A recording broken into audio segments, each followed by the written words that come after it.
IVM.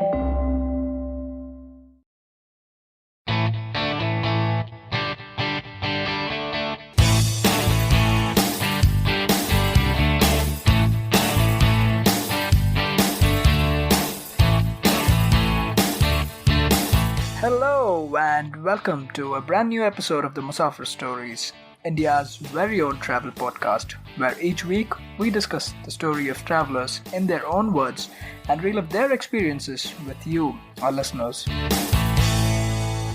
Hi guys, I'm your host Saif, and our guest traveler today is none other than the Bap of all Indian travel blogs, the Desi Traveler, also known as Prasad NP. Prasad is a travel blogger, a photographer, an entrepreneur, a mentor, and an investor in many new startups.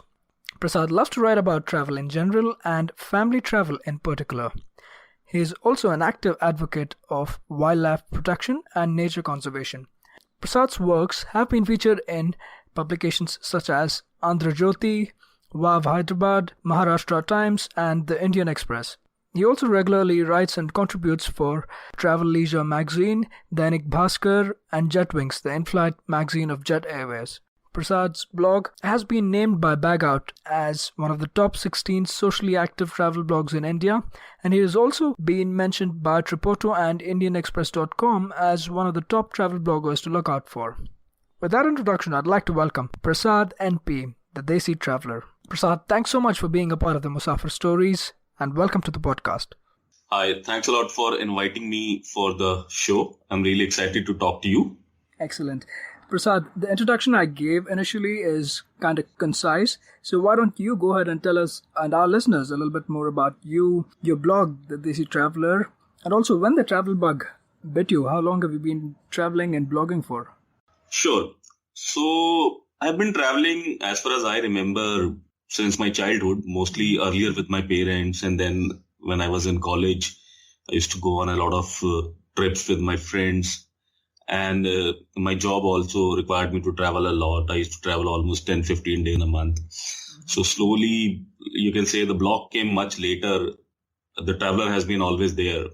And formally, the blog with the name Desi Traveler started in 2013 end types, though before that I've been writing on Blogspot once in like 6 months kind, but seriously I started blogging sometime in mid 2014 and 2013 types when I actually moved to WordPress and started using the name Desi Traveler.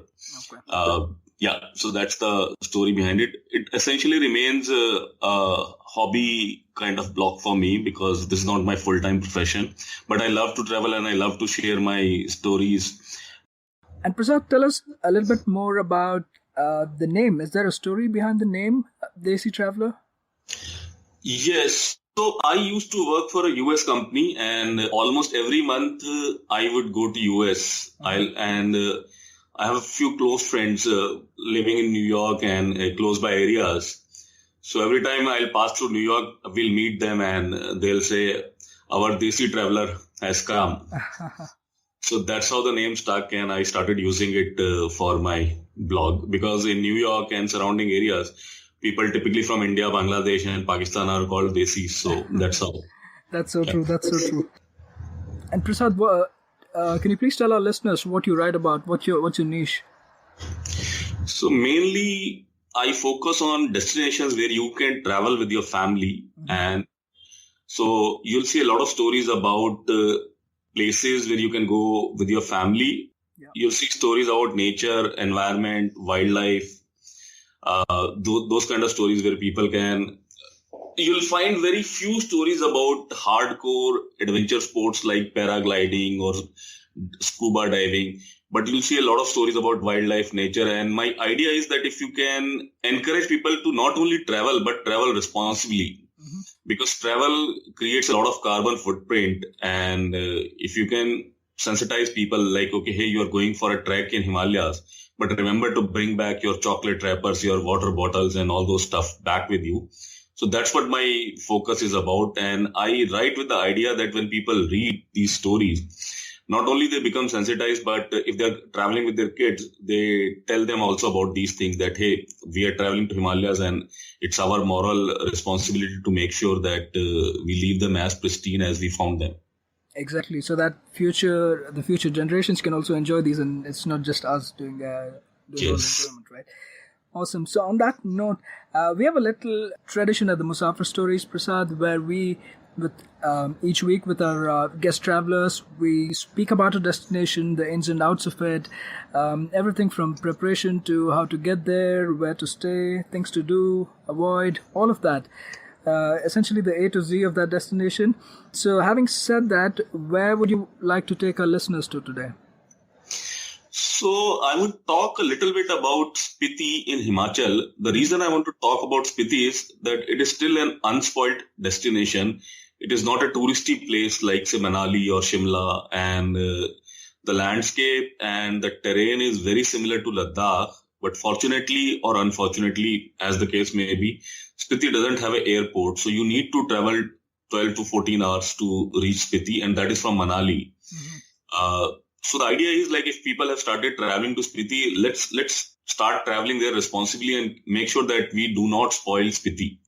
So that's the whole idea. So that's why I want to talk about Spiti. It's a very beautiful place. People are very friendly. The terrain is harsh, but extremely beautiful. And you have some really nice small day trek. You have longer treks also, but I've done only smaller day treks over there. So I think that's a place people have started discovering only in last few years. And it would be good if that kind of becomes a destination where people travel only responsibly and it doesn't become touristy. Excellent. So having said that, how did you get there, Prasad? You said it's about 14-hour journey from Manali, right? So what was your journey like? Where did you start off from, and what was the whole process of getting there? Sure. So Spiti is another high altitude destination. The air is thin, oxygen levels are low. So that's why it's better you take a one night stopover in Manali, get a little bit acclimatized to slightly higher altitude, and then you take either a bus or a car or a cab, whatever, to Spiti, and it takes anywhere between 12 to 14 hours to reach Kaza, which is the district headquarters of Spiti. You can stop on the way wherever you want because the whole landscape is so beautiful. I'm sure everybody would want to stop and click pictures. So the whole idea of going slowly is because as you're climbing higher, your body gets used to the rarefied atmosphere over there. And by the time you reach Kaza, it is still recommended you rest completely, at least for one day, so that you don't exert yourself and you don't get mountain sickness when you start looking around or traveling within Spiti the next day. There's another route which is 24 hours, but then you have to go through Shimla and the other side. So I normally recommend that you go via Manali, which takes only 12 to 14 hours. Awesome. And in terms of preparation, you did mention about the altitude sickness and AMS being a factor, but anything else that our listeners and fellow travelers should keep in mind while traveling to Spiti? Anything to carry? What should one pack? Okay, so Spiti, like I said, is high altitude place and it is above tree line. So you will not get any shade over there. So whether you're going on a trek or even if you're going to market, the sunlight is very harsh. So I highly recommend you carry with you good sunscreen, a hat which will cover your face, umbrella, whatever the case may be. The idea is you should protect yourself from the very strong sunlight over there. Otherwise, you'll get like very severe sunburns. But if you're prepared with a sunscreen lotion or you're wearing a proper hat and all, then you would be safe. So that is one part. The other part about Spiti is that because you are traveling in a terrain where there is no trees, and when you are in shade, it gets very cold. When you are in sunlight, it gets warmer. So the temperature difference is very high between shade and when you are standing in the sun. Right. So be prepared. Wear layer clothes. Even when you are going in summers, the evenings are going to be very cold. They are going to be as cold as winters in places like Delhi and all. So don't just think that I am going to Spiti in summer, so I will not need warm clothes. You will need warm clothes in evenings and you will need warm clothes when you are trekking to some of the higher destinations, even in the peak of summers. Yeah, and then even most of the deserts, for a matter of fact, get pretty cold during nights, right? So Absolutely. And Spiti is a desert, so yeah, it's a cold desert, so all the more reason to carry warm clothes. exactly. So having said that, when or what time of the year did you travel there? So the best time to travel is during what we call summers in plains. So anytime after June to mid-September, the passes are open and you can travel by road over there. Uh, you can also go in winters, but then Rohtang Pass is normally closed. Both Rohtang and Kunjum Pass are closed. So you have to go via Shimla. That takes you 2 days. You have to stop overnight on the way. And then, but for a first time travelers, I would recommend you go only in summer between June to mid September. Awesome. So, Prasad, having gone through the preparation phase and best time of the year to get there, how was your itinerary like? How long was your whole trip? So, because you need 1 day to get acclimatized to the high altitude and 1 day to travel. So typically I would suggest you do a trip between 7 to 10 days to visit most of the places. And you cannot rush a place like Spiti. You cannot rush from point A to point B. So you have to travel slowly, enjoy, savor the flavors, meet with the locals. So I would recommend anywhere between 7 to 10 days. You start from Manali, you reach Kaza. You can make Kaza as your base camp. And then you can start exploring the places around it, because there are not too many hotels in Spiti. You need to do a little bit of research and stay in some nice guest houses or homestays in Spiti. Uh-huh. So I would recommend you make Kaza your home base, and then from Kaza you start exploring nearby areas like Key Monastery. You can go to Dhankar Lake and Monastery. Then there are a couple of other monasteries over there, like there's a Tabo Monastery. These are the places you start exploring one by one. If you are interested in living in a Himalayan village, you should explore villages like Langza village, Dhankar village, where the locals are very friendly and they open up their homes as homestays for you to stay with them. While you are coming back, I recommend you stop for a night at Chandratal Lake. Either go there directly by your vehicle, or you start a small trek from Kunjum Pass and slowly go to Chandratal Lake. Till about 2 kilometers before the lake, you can actually camp. There's a special campsite where you can pitch a tent and stay over there. So these are some of the places you must visit, and take it slowly, one place in a day. I would not say going more than one place in a day in Spiti. Awesome. So let's get into some of the specifics there. You did mention that Kaza was your base camp, right? So that's where you started from. Any things to see or do in Kaza, or did you just use that as a base camp for lodging? And where did you live while you were there? So Kaza has a Himachal tourism hotel, and there are a few other private hotels and guest houses. Most of them are very basic, so you can choose any one of them. We stayed in the Himachal tourism hotel, which was slightly better, I would say, compared to some of the very basic homestays, and they have round the clock running water and electricity. So that's a good thing in a remote place. And within Kaza, there's a Kaza Monastery, which is just walking distance from the main market. Then you can go to the Key Monastery, which is one of the old monasteries, and a lot of monks actually live there and study Buddhism over there. So they welcome visitors within their visiting hours, and you can explore the monastery. If the monks are free, you can talk to them, click some pictures. And the view from the top of the monastery is awesome. You can look into the valley beyond, and the blue mountains and cotton candy clouds are there almost everywhere around you. So you can have a look at them and click some nice pictures. Good thing with Key Monastery is that you can take your vehicle right up to the gate of the monastery, so you don't actually have to track over there. Right. So I normally recommend that if you're going to Spiti for the first time, you start with Key Monastery, because that way you get used to going to some of these monasteries. Key being closer to a big center like Kaza, they are used to people coming over there, compared to some of the smaller monasteries where still not too many people go. Exactly. And then how did you get about? Did you hire a vehicle there, or how was this? So within Kaza, you will get cabs. There is some very skeletal local buses available, but you need to find a schedule for them.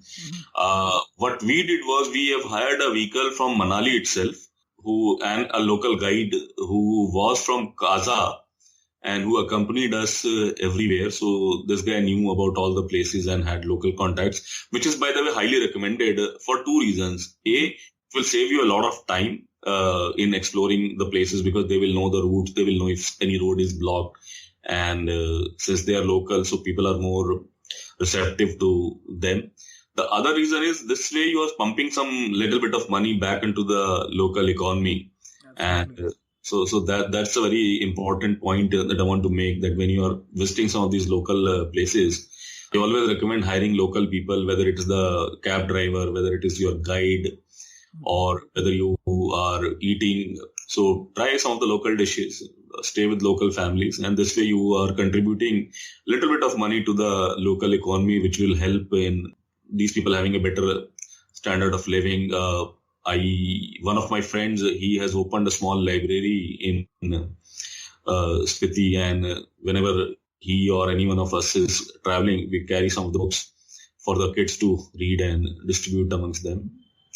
That's a very noble thought, I have to say. And it indeed is a very good way to support the locals there from, because in a lot of places you do see that there is this migration from places far-flung places like that to the cities because people don't find enough work around there. So it's a good, it definitely is a good way to support these locals by giving them all these jobs that you mentioned.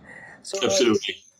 So Prasad, moving on, just before we move on, how long of a ride was it from Kaza to Key Monastery, our first destination? I think it was just 45 minutes or so, because we were stopping at many places. You can actually see it from the city, but because it's way up in the mountains, you take a road. The road is good, but we stopped at many places just because, see, the beauty of Spiti is so much. No matter where you click, you just frame your shot and you press the button and you'll get a beautiful shot. So we tend to stop at 100 places to click pictures. So honestly, I'll not be able to tell if you don't stop how much time you will take. That's so true. And for all the listeners that Prasad has been mentioning about the picturesque locations in and around Spiti, you have to go and have a look at his blog, desitraveler.com, to see some of the pictures he's taken and just be wowed by them, because I know we're talking about it and you're being very descriptive, but still it's hard to capture the beauty of the place. Absolutely. Yeah. So some more specifics about the Key Monastery. You mentioned that it's one of the biggest monasteries in Spiti, right, Prasad? Yes, it's a big monastery and the monks there are very friendly. Mm-hmm. So the good thing is if you reach there in time, like when they're open, because in the evening before sunset they close, because the monks eat early and then they go for prayers or whatever they need to do. So it's a good thing to reach there around say 9:30, 10 types, and then you can spend half a day over there talking to monks, clicking pictures. And I would highly recommend that they have a small kitchen over there. Mm-hmm. And they make absolutely delicious Himalayan tea. You must try that, and they're very kind to offer it to visitors. So must try that. What I would also like to recommend over here there is, like, see, a lot of monks are praying and they are into meditation. Uh-huh. So it is not a good idea to disturb them and request them for posing pictures. If they are not doing anything and they are just walking around, and if you request them, most of them will oblige. But if you find anybody is in deep meditation or praying or something, I would request that you please leave them alone and let them do their thing. Absolutely. So how much time did you spend at the Key? I would say half a day is good enough. You reach there, you explore the monastery, you climb. It's a multi-level monastery, so slowly you climb to the top, and then once you are at the top, you can look at the Spiti Valley and the river flowing below. So you click a lot of pictures over there, and if you're lucky, the clouds will form a nice pattern and you'll get even more beautiful pictures. If you are in luck, they would be doing some harvesting in the sweet pea farms. So you can go to the sweet pea farms at the base of the monastery and help the monks in harvesting the sweet peas. They welcome this idea. Any luck? Did you have any luck? Yeah, we were lucky. We were able to go to the farms and help them in plucking the peas and clicking some pictures while they were doing that. Awesome. That would be a fulfilling feeling, right? Yes. Awesome. So anything else at the key monastery you'd like to mention, Prasad, or do you want to take us to our next pit stop? Yeah, I think pretty much everything you need to do there I've covered. We can go to the next. Yeah, and then more than going and doing stuff, it's just about being there and just experiencing the feeling being there, right? It's the calmness, especially if you're leading a city life, just experiencing the calmness, the smell of the air. It's so much different. It's so much about just experiencing the place than seeing and doing a lot of the things you might do in other places. That's what I feel. No, you are absolutely right. Just the calmness over there, just to sit in a corner and observe what is happening around you, or just climb to the roof of the monastery and look into the valley, because no matter in which direction you look, you have snow-clad peaks. The terrain is so harsh, but the people are so polite and nice. I mean, that whole feeling of nothing to worry, no rush, nowhere to go, because everything you need is around you, and you have been living in this harsh land for hundreds and thousands of years. Mm-hmm. So if you try to connect with them, that calmness that you get, and then it's a totally different level of travel and feeling when you visit some of these places, when you interact with these smiling people. Absolutely. So on that note, what was your next pit stop, Prasad? Where did you move on? I'm assuming, did you head back to Kaza after that trip, or did you? Yeah, so we head back to Kaza. On that day, we spent some time in the market, because sun sets pretty early in these higher Himalayas, because the peaks are so tall that very soon you get shadows everywhere, and it starts getting very cold. So that's why I'm saying not more than one destination. So we came back to the market, spent some time looking around, buying some souvenirs, then went back to our hotel. Mm-hmm. And in the night, we climbed the roof of the hotel and we tried to click some star trails, because you get absolutely clear skies in places like Spiti. There's no light pollution. Yeah. Probably Kaza is not the best place because it is a fairly big town by Spiti standards. Uh-huh. But in some of the remoter villages, you can get absolutely beautiful stars. You can see the Milky Way with your naked eyes, which you will never get to see in a place like Bangalore or Delhi. That's so true. Yeah. Awesome. And also, let me ask, while we're at this, how about the food? Because that's something that people tend to keep in mind as well while traveling. How was the food, and how did you get by it? So the local food is definitely worth trying. It's a combination of Tibetan and Spitian food. So if you have never tried it, I would highly recommend you try it. It's very flavorful, very simple, but very flavorful. You get a lot of things like momos and noodles and all, but normal food which people in plains of India are used to, like roti, rice, dal, they're all available. That should not be an issue. But it will not be very spicy or anything, because the taste will be very simple but very flavorful. So food, I don't think you should worry at all in Spiti. If you want to try local food, there's a ample amount of choices. But if you want to try whatever you have used to, so most of that is available. But in a very much more simpler form. Awesome. And what about our vegetarian brethren? Yeah, no problem. There's ample amount of vegetarian choices. I'm myself a vegetarian, so I've never faced any issue in Spiti. Awesome. So moving on, what was your next day like? What was your plan? Yeah, so next day we visited Dhankar Monastery and Dhankar Lake. So it's about 1.5 to 2 hours drive from Kaza. Again, because we were stopping, so I am unable to tell how much time it will take if we don't stop. But I can assure you, nobody will be able to drive continuously without stopping, because you will stop to click pictures. Yeah. Anyway, so Dhankar Monastery is another monastery. It's slightly older, and you need to buy a small ticket. I'm forgetting the price, but it's a very nominal sum which they collect from you for maintenance of the monastery. And a lot of old artifacts are displayed over there. There are a lot of old Tibetan scrolls that you can have a look. And monks are praying over there. You can photograph around the monastery. The good thing with this monastery is they also have a small cafeteria where you can go and try both local as well as normal food over there. They also have a small guest house attached to it where you can make a prior booking and stay in the guest house if you want to spend more than a day or so in monastery and looking around the area.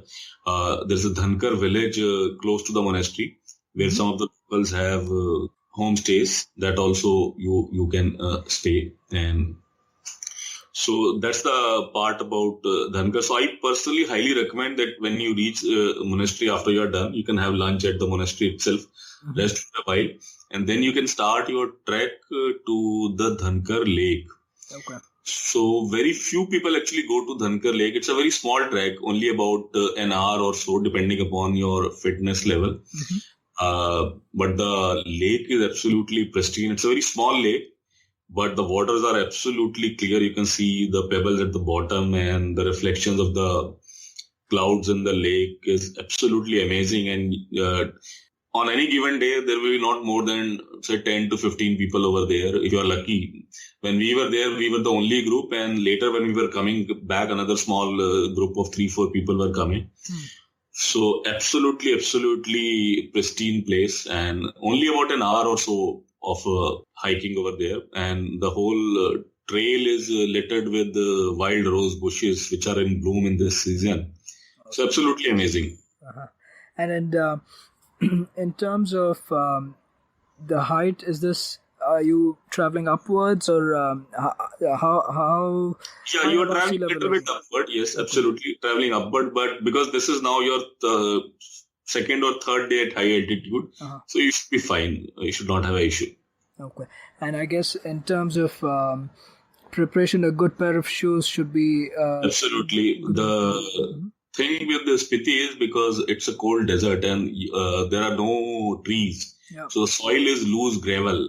So you have to be very careful. You walk very slowly, taking firm steps. And because you are climbing, even though it is your second or third day, the oxygen levels are still low. So there's no need to rush. So walk slowly, take your time, click pictures on the way. And the other thing again, there are no trees. Yeah. There will be no shadow anywhere. Absolutely no shadow.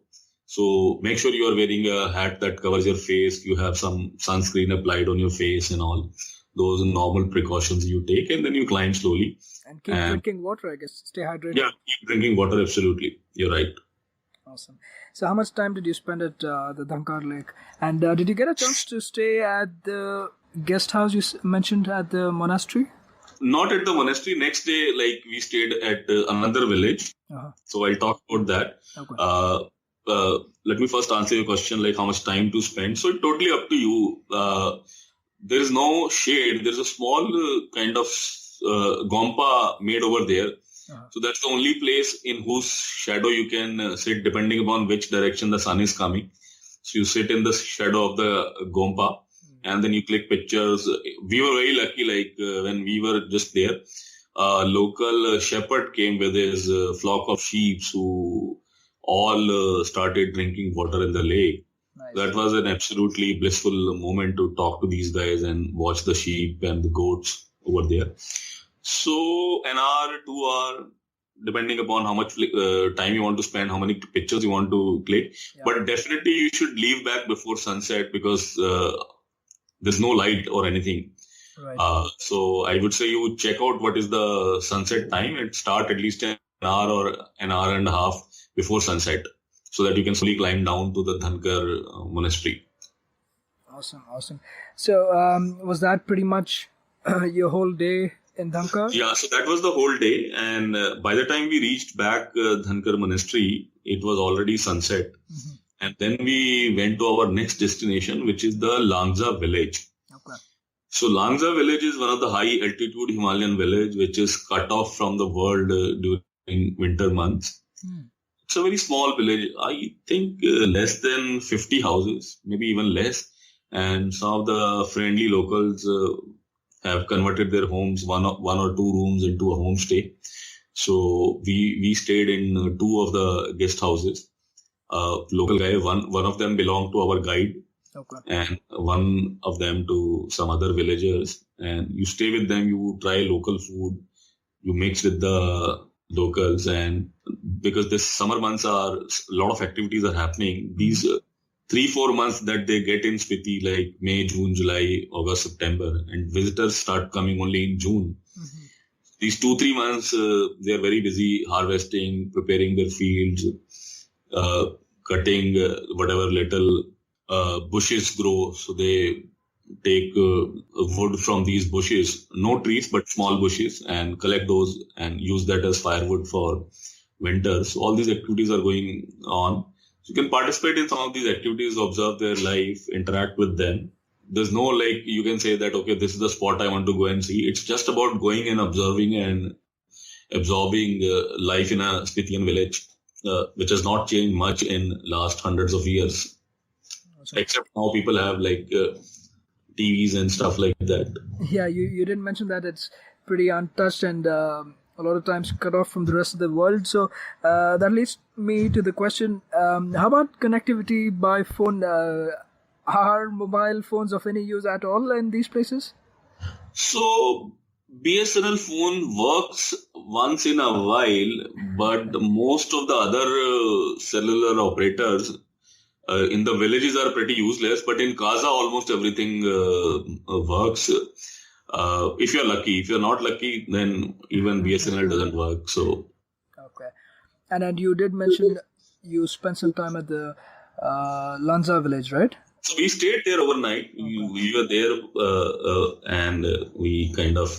This is a place which after dark is pitch dark because only solar electricity is there. So once people sleep, you can see a billion stars in the sky. And I mean, it's like nothing you have seen ever in your life in any place unless you have been to like some very remote parts of the world. So you can see a billion stars. You can click start rails and you can listen to the sound of winds. It's absolutely amazing. I mean, one must go and try some of these things. Awesome. And you did mention about the people. Tell us a little more about them. I mean, looks like most of their livelihoods are supported either by farming or tourism. And what was your experience like spending some time there at the village? So most of the people are farmers or shepherds, and some of them have these homestays. But this is homestays more like a couple of months kind of business, and that is not their main source of income. That is more basically to facilitate, okay, people have come to our village. Mm-hmm. They have nowhere else to stay. Okay, we'll open our house and it gives us some little money. Okay. So mostly farmers, mostly shepherds, they keep livestock. They have sheep, they have cows. Some of them keep horses also because they earlier that was the only mode of transport. Mm-hmm. So now though horses are not used for transport, but they still like to keep some horses, and there are some horse races during festival times that they engage into. Okay. The roads are good. Surprisingly, I was very surprised. There is a road right up to the Lanza village, so you don't have to do any hiking. So that's a good part about Spiti. Most of the villages are very well connected right up to the village gate. That's good to know. And what about language, Prasad? Was there an issue any time, or is Hindi good enough to get by? So most of the younger generation will speak Hindi and some words of English also. People who are into travel business, they will speak both Hindi and English. Mm-hmm. The older generation, like people who are above 50 and all, in villages, they may not know Hindi. They will speak local Spitian dialect. But you will not face a problem. Language would not be an issue because you will always find somebody who knows pretty good Hindi and a decent amount of English. Awesome. So after spending time at Lanza, where next did you head off to? So we then went back next day again to Kaza because we were exploring some nearby villages again, mainly because to click pictures and portraits of locals. I think next 2 or 3 days we were doing more or less same thing, visiting monasteries, visiting different villages and stuff like that. And then on our journey back, we camped at Chandratal Lake. So for Chandratal Lake, you need to go via Kunjum Pass on the way back to Manali. So from Kunjum Pass, you take about a 12-kilometer detour and you reach Chandratal Lake.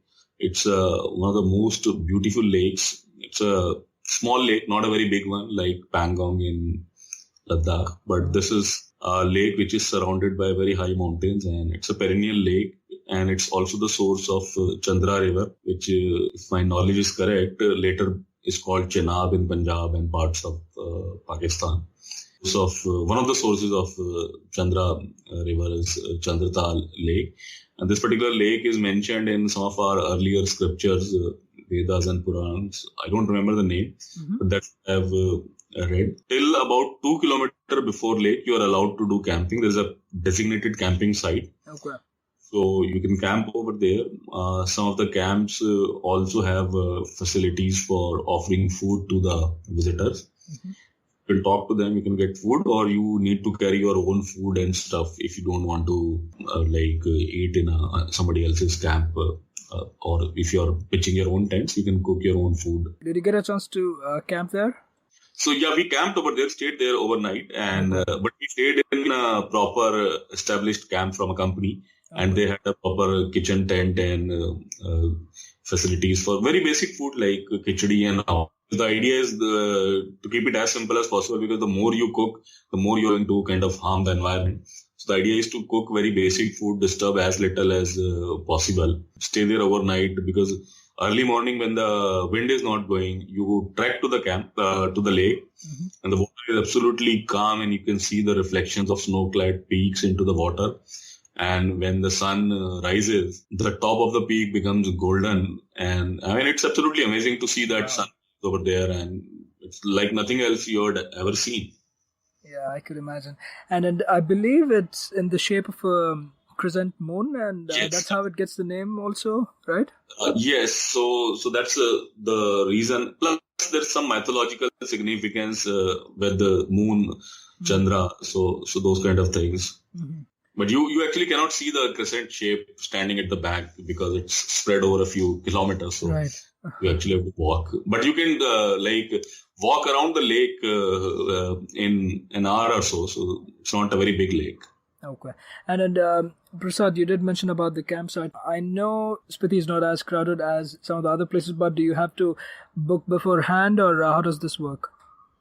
So if you plan to stay in some other, like in a proper company's camp, it's a good idea to book in advance. Okay. Because if you're not carrying your camping equipment and you don't have a booking, then you have no place to stay. You will be out in cold. So I would recommend, unless you're taking your own camp, please book in advance to avoid any kind of disappointment. Okay. And was this handled by your the same guys who? Yeah, so this is again a local company, local guy, a Spitian guy, and we booked it through them only, and they took care of all the logistics. Okay, excellent. So how much did you spend a day and a half there with the overnight stay, or was this longer? Yeah, day and a half over there. Like we reached there around lunchtime, and then we left next day after breakfast and stuff like that. After all the photography. But if you want to explore more, I would recommend you can stay there for 2 nights. That way, if one day is not very bright and sunny, you don't get good pictures, or you want to go explore the areas around the lake more, minimum 1 night, but you can spend up to two nights over there. Okay. And how much of a factor is the weather, Prasad? I know it's kind of a desert, so it might not rain as much, but otherwise, is it just dependent on when the sun comes out and how long it stays for? So surprisingly, it's a desert, but when I was there, one day it rained, and it rained like heavily. So that's why I'm saying, if one day is washed out, if you have planned for 2 nights in there, then it would be good, because it's not a destination you will go again and again, probably. For a lot of people, it will be once in a lifetime kind of a destination. And that is a good thing actually, because otherwise if it becomes Shimla or Nainital, then everybody will be going there. So where next to Prasad? I'll just ask what the next pit stop is, where you moved from Chandratal Lake. Yeah. So Chandratal is basically, when you're coming back, is your last stop. But when you're going back, I highly recommend you stop at Kunzum Pass. It's one of the most photogenic Himalayan passes, I would say. The reason I say that is there's a small gompa and temple at the pass which has beautiful fluttering Tibetan colorful flags. So you get absolutely beautiful pictures, and there are very high peaks, snow-clad peaks all around you. So if it's a beautiful, bright, sunny day, you'll get absolutely amazing pictures. So you can spend an hour or so over there. Is this much of a deviation? No, you have to pass through the Kunzum Pass to go back to anywhere from Chandratal. And tell us a little bit more about these beautiful prayer flags. Anytime you do mention a Gompa, there's this picture of the prayer flags comes up. What's the significance of these prayer flags, and what's the origin of them? So these are of Tibetan Buddhism origin, and if you look at them closely, they have prayers written on them in the Tibetan script. So you'll see pictures of Buddha, you'll see pictures of various birds, animals and motifs that you find in Buddhism. Like you'll see a horse, you'll see an elephant, you'll see lotus flowers and things like that. And then some prayers are written on them. And the whole idea is when the wind is blowing, the wind touches these prayer flags, the wind carries the prayers and then it blesses the people and it wards off any kind of evil spirits or evil winds away from you.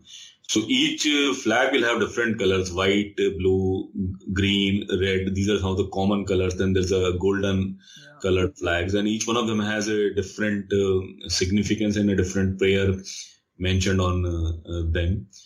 And every time some of the locals are going, they offer these prayer flags and they will tie these prayer flags on the Gompa. So that's the whole idea. Basically, they are blessing anybody who is passing through that area and to keep the travelers safe.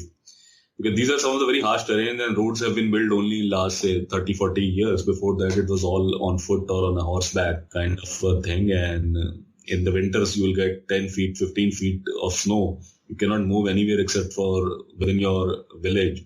So traveling was not easy. So you needed blessings to kind of reach back your destination or home safely. Absolutely. And they do create a beautiful fluttering noise as well, right? When the wind blows. Yeah. So that sound is like when you just listen, and it is depending upon how fast the wind is blowing, the sound keeps on changing. Excellent. So on that note, after passing through Kunzum Pass, is this on your way back to Kaza again, or did you head out to Manali? Manali. This is on the way, like we did it on the way back to Manali. Some people like to first do Chandratal and then go to Kaza and all. Totally depends on you. The reason we prefer to do Chandratal in the end is because this is a camping site, very basic. So after that, next day you go to Manali, and then you can stay in a proper hotel and freshen up. Sleep as well, right? Yes. Awesome. It's been an awesome journey so far, and I'm sure that you had a bunch of stories. If there's one story that you'd like to share with our listeners, Prasad, what would that be of your whole journey? So, like I said, like there are a lot of monasteries over there, and from key monastery, there was this young Lama ji, and we became good friends. So he volunteered to trek with us to Dhankar Monastery and then later to Dhankar Lake. So we liked the idea because we are very interested in talking to him and understanding his wisdom and stories about the local life and all. So he gave us a lot of inputs about how he became a Lama and how he's studying. He's actually a very intelligent person. They go through not just the Buddhism, but through proper education also. And then they are awarded a degree from one of the Buddhist universities. The best story about him was like when I was climbing the monastery, not the monastery, sorry, towards the Dhankar Lake. I was a little tired because it's a little bit of climb and I was resting at places. So this guy just comes to me and said, Prasad, it seems you are tired. I said, yes, I'm a little tired, so I'll climb a little slowly. Then he wants to carry me on his back to the Like I said, no, I'm not a light person. But he said, it's not an issue. I can carry you. I said, I'm sure you can carry me, and that's very nice of you. But I would like to complete my trek on my own. But he never left me alone. Like throughout the journey, he was just like either walking side by side with me or just a few steps ahead or behind me, just to make sure that I'm all right. So he was not supposed to do that, but I was like really feeling very thankful to him that he was there, so that if due to any reason I'm not able to complete the trek or something, then he can immediately take care of me. So that's very nice of those local people and the Lamajis. Awesome. It's surprising that he even offered to carry you all the way. Yes. You did mention that these are high altitudes with a lot of high-speed winds as well. So that's really kind of him to offer that. Nice gesture. Yeah. And I'm sure he was strong enough to carry me, but like I didn't want to do that because. Cool. And any final piece of advice for our aspiring travelers who want to visit Spiti? Coming back to your question, I think the idea should be that you respect the local culture and you leave the place as pristine as you find it.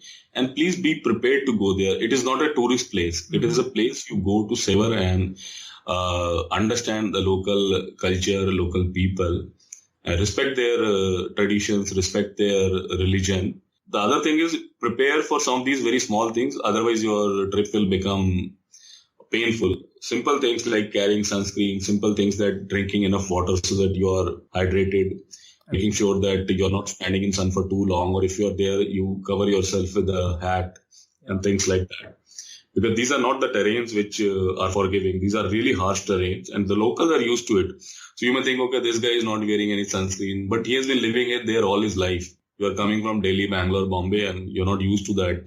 So just don't try to kind of mess with the nature. Follow the instructions which your guide gives to you, whether they are about drinking water or whether taking it slowly or whether covering yourself with a hat or a sunscreen, whatever as the case may be.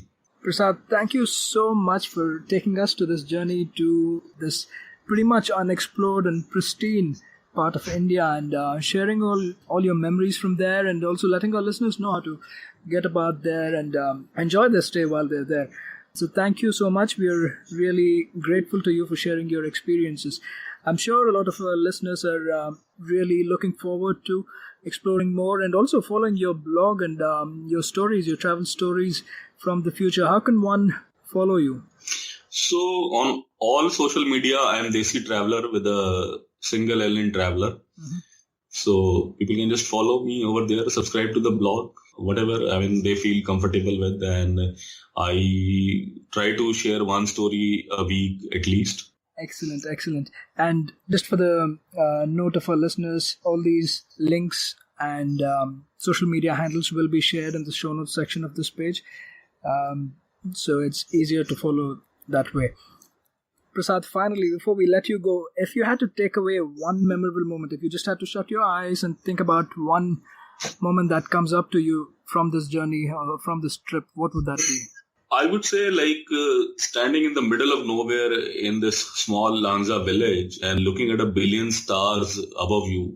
That's something I will never forget.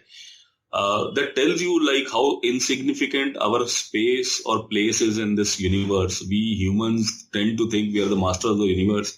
We are not. We are just a speck in the great creation created by Almighty, and we need to respect that and remember that. I think that's my takeaway. That's what you learn when you travel, that this universe is too big and we need to respect that.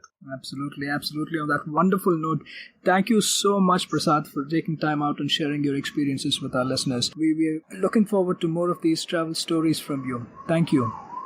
Thank you, sir. Thank you for having me. Really enjoyed talking to you. That was yet another great episode of the Musafir Stories. If you guys like the show, please subscribe to us on iTunes, SoundCloud, Stitcher, Pocket Radio, or any other podcasting app that's available on iOS or Android. You could also follow us on Facebook, Twitter, and Instagram. We go by the handle The Musafir Stories. Or, if it suits you, you could email us at themusafirstories@gmail.com and visit our website www.themusafirstories.com for more information. All of these links will be made available in the show notes section of the podcast. So here's to more traveling, sharing, and inspiring. Stay tuned for our next episode. Until then, happy travels and goodbye.